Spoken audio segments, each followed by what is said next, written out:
Welcome back to another video. Today we are in the Open Great League and let's see if we can get some wins.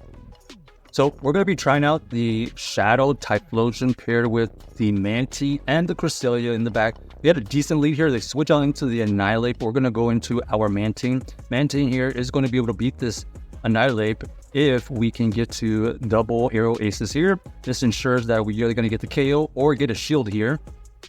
Our opponent does elect to let it go after throwing the Shadow Ball. Here we are running the Water Pulse Mantine, so we are able to fight back with some neutral Water Pulse. Gets this Sand Slash into the yellow. We're going to fire off another arrow ace here to chip it away already into the red. Let's see if our opponent decides to throw a move or they decide to switch out. They decide to switch out into their Mantine. We're going to fire off our Thunder Punch as it would be double super effective as a shadow, so it would do some significant damage. Here we're going to shield once so that we can get to another Thunder Punch. This is going to apply the pressure to either shield or let this go. They decided to double shield, so we're going to switch out into the Cresselia and we're going to basically throw a Future Sight. Let's see if we throw the Future Sight here on good timing. We do get the Future Sight to go through. It doesn't quite KO, so that leaves a little bit of a window for our opponent to win here as this arrow ace gets us into the low yellow. We were trying to farm down right there.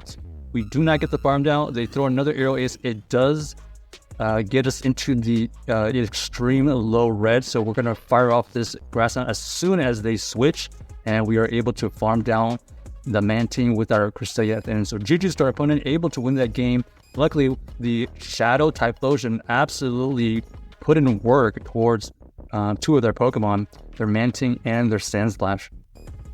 So here, this time we see the Annihilate in the front, so we're going to switch out into this Mantine, and we get immediately hard counter into our Mantine with the Lantern. This is going to be tough because they're going to be able to get a ton of energy out of this situation. Arrow Ace goes through, chips away at this Mantine, trying to get to another Arrow Ace. Maybe we can get into the yellow here. This Arrow Ace does get into the yellow, but we know that they have so much energy that they're just going to absolutely just unload everything onto the next Pokemon. So we decided to use our Cresselia for that situation. And once they switch, we switch out into the Typhlosion so we can avoid the Lantern. This Annihilate is running the Ice Punch, so at least we are resisting their charge moves, but their counters are adding up quite a bit. We go for the Thunder Punch. It doesn't quite KO the Annihilate, which allows them to get to this move here. Ice Punch, even though it's only neutral damage, is going to come in clutch for them, chipping away at the Cresselia. We're going to go for this Grass Knot here to either KO this Lantern or get the shield. So they decide to shield, and looks like they're going to throw another move here. Ends up being another Surf, just slowly chipping away at us. And they have the Lickitung in the back. So this is a really tanky team. Unfortunately, not going to be able to outbulk this Lickitung from this range. And you can see right there, they were able to just lick the Cresselia down.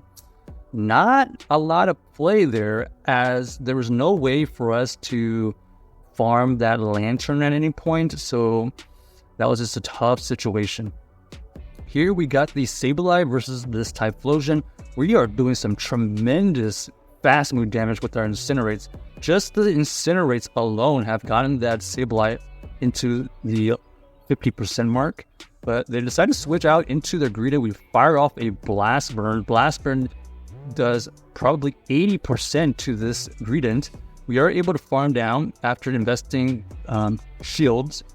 We think that this Typhlosion energy can go useful for other spots, so we do get a shield out of this Vigoroth.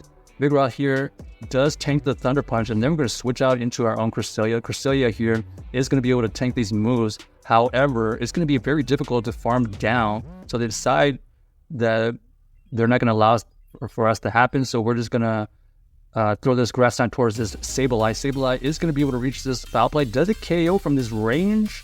Let's find out. Yes, it does. So now we're in a tough spot. We know the Sableye has some residual energy. They are going to be able to throw this move here. We're going to allow it to go through because we need the energy advantage. Return gets used. We're going to build up to 2 Arrow Aces here. Do we have enough energy to take out their last Pokemon.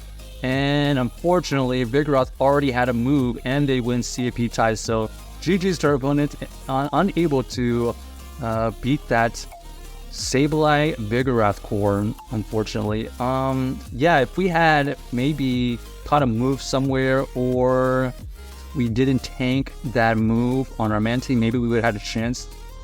All right, here we got a great lead facing the Wigglytuff. We're going to build up to 2 Thunder Punches, and then we're going to fire off both Thunder Punches here. We do get the shield, I believe, and we're going to get this Wigglytuff really low after the second Thunder Punch. We decided to shield here because the Incinerate did go through.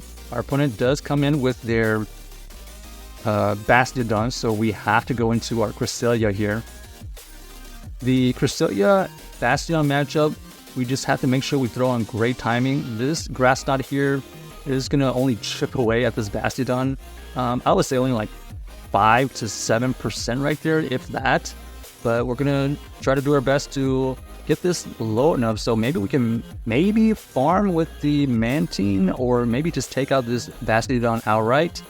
We know that they have a shield as well, so this is going to come down to if we're going to be able to time these moves correctly, or are they going to try to catch any of these moves. They decided to try to catch a move, and it ends up being the Shadow Victory Bell. Shadow Victory Bell here is going to be tough to beat because they do have a shield. Aerial Ace goes through. We decide to they decide to shield that one, and now they just have to go for this. Oh, they go for the Leaf Tornado. Leaf Tornado here, not enough to take out this Mantine. We are able to reach another Aerial Ace, take out this Victory Bell, and now it's a race. Do we have enough energy to get to 2 Grass Knots? So 1 Grass Knot here is going to fire up. It doesn't quite KO. We need to get to another one. Racing to the move here. We do reach it, and we are able to win this game with the double Grass Knot on the Cresselia. So GG's to our opponent, able to win that game. That tank of a Pokemon, Cresselia, coming in clutch for the win. It ended up being the Cresselia and mainly taking the Shadow Victory Bell down while they had a shield with our Mantine. That was really unfortunate for us. Here we got the Defense Deoxys to deal with. They decided to throw the move immediately. We catch a move, ends up being the Psycho Boost, so we do resist that. They revealed that they have the Charge-a-Bug. Okay, Charge-a-Bug here is going to be able to throw these super effective X Scissors. However, we had a little bit of energy advantage, so we're going to fire off this Future Sight. Do they let it go? Yes, they do. So now we potentially could throw this Grass Knot and get it shield or KO. Our opponent ends up deciding to shield this and going for the farm down. Kind of makes sense. Now we have to come back in with our Typhlosion, and we are going to be able to sneak in this Incinerate, so it should KO after this shield. So down goes the Charge-a-Bug, and we're going to have to face this Defense Deoxys again. We're going to fire off a Blast Burn here. Let's see if they end up shielding. They do decide to shield, and they're going to throw the Psycho Boost again and probably dip. Yep, there goes the Psycho Boost. They dip out of there. We see a Lickitung in the bag. Lickitung here is going to have to take a Blast Burn. Huge Blast Burn goes through, does roughly 70% damage. We're going to switch into our Mantine here because we can tank these moves, and we're trying to get to 2 moves. Here, we're going to try and get to an Aerial Ace here, take out this Lickitung before we take any more damage. And then our opponent does have this Defense Deoxys here. We're going to throw this Water Pulse to get it into the red, trying to force them to use some energy at this point. We do get to the Aerial Ace, but they are able to time it just as well. Psycho Boost goes through. Do they have another move? No. So we do get the farm down with the Incinerate, and that is GG's to our opponent. Check out this team if you haven't already, and let us know if you enjoyed the video.